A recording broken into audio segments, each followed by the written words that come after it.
నేను ఈ రోజు మాట్లాడలేదు కానీ నాకు ఓపిక నశించింది. నాకు ఈ బాధ తట్టుకోలేకపోతున్నా. ఎవరికి చెప్పుకోవాలి కూడా అర్థం కావట్లేదు నాకు. నా లైఫ్ మీద మీకు ఇంత ఇంట్రెస్ట్ ఎందుకు? మీ లైఫ్ మీద పెట్టుకోండి కదా.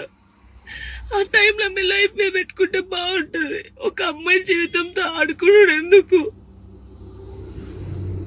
నా కొడుకుని మంచి చదువుకొని మంచి పొజిషన్లో చూడాలనుకున్నా. అది చూడలేనేమో నాకు అర్థమవుతుంది.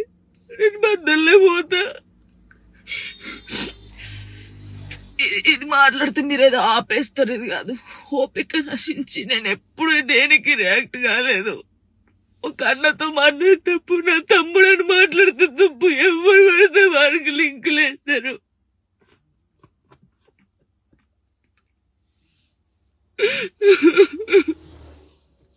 నాతో అయితే నేను